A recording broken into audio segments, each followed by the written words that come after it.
이 소셜미디어에 보면 고액 알바나 단기 알바 구한다는 광고 한 번쯤 보셨을 텐데 정말 조심하셔야 합니다.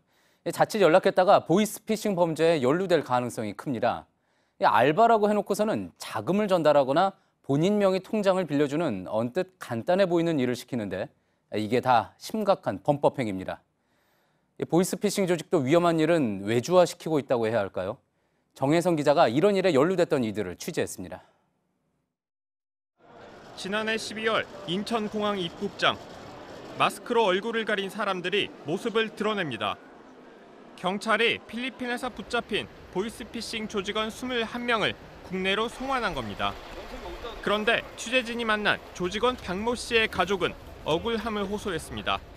전화기 다 압수하고 여권 압수한 다음에 현지 핸드폰 하나씩 주고서 전화하라고. 일주일 동안 두드려 맞았대요. 한 달 정도 버티다가 그다음부터 이제 콜을 몇 번 했고. 인터넷에서 카지노 프런트 알바 공고를 보고 필리핀으로 건너갔다가 보이스피싱 조직에 붙잡혀 강제로 일했다는 겁니다. 피해자분들한테 너무 죄송하죠.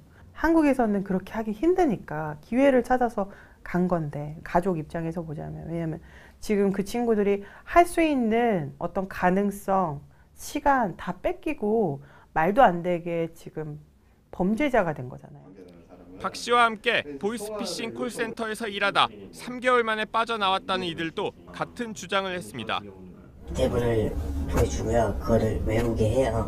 진짜 감금당하고 협박당하고. 하지만 법원은 박 씨에게 징역 2년 6월을 선고했습니다. 범행 중 탈출을 시도하고 조직의 강제적 관리 실태를 밝힌 건 자신의 책임을 가볍게 하려는 행동이라고 판단한 겁니다. 이런 보이스피싱 조직이 구직자들을 노리는 수법은 갈수록 교묘해지고 있습니다. 특히 구직자들에게 자금 전달책, 통장 대여 등 적발되기 쉬운 일을 맡깁니다. 30대 김모 씨가 카지노 일당 100만 원이라는 소셜미디어 광고를 보고 마카오로 건너간 건 지난달 30일. 김 씨가 보이스피싱 조직과 나눈 카카오톡 메시지엔 조직의 수법이 고스란히 담겨 있습니다.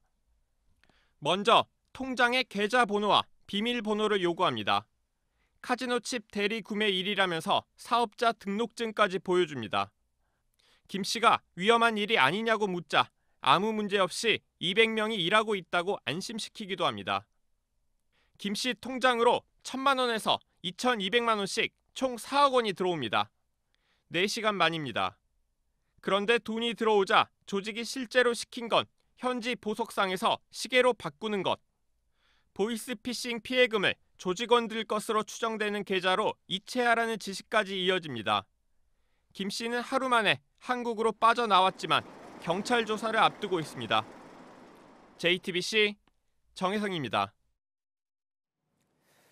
보이스피싱 범죄는 해마다 점점 규모가 커져서요.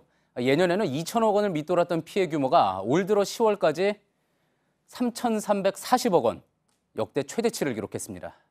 그러다 보니 수법도 교묘해지고 취업난에 시달리는 구직자뿐 아니라 10대 청소년에까지 범죄의 손길을 뻗치고 있습니다. 나도 모르게 범행에 가담했다고 해도 또 단순한 일만 했다고 해도 처벌을 피할 수 없습니다. 이어서 이주찬 기자입니다. 인터넷 포털 사이트에서 일자리나 아르바이트 등으로 검색했습니다. 성별이나 경력에 상관없이 월 300만 원의 수입을 보장한다거나 해외 카지노에서 환전만 해주면 환전액의 4%를 수수료로 준다고 적혀 있습니다. 경찰에 적발된 보이스피싱 조직이 운영한 인터넷 카페에 올린 광고 글입니다. 경남의 한 중학교에서 보낸 가정통신문입니다. 알바를 미끼로 청소년들이 보이스피싱 범죄에 가담하게 된 사례를 소개하면서 주의를 당부하고 있습니다. 실제 보이스피싱 범행에 가담하는 내국인 비율이 최대치를 나타냈습니다.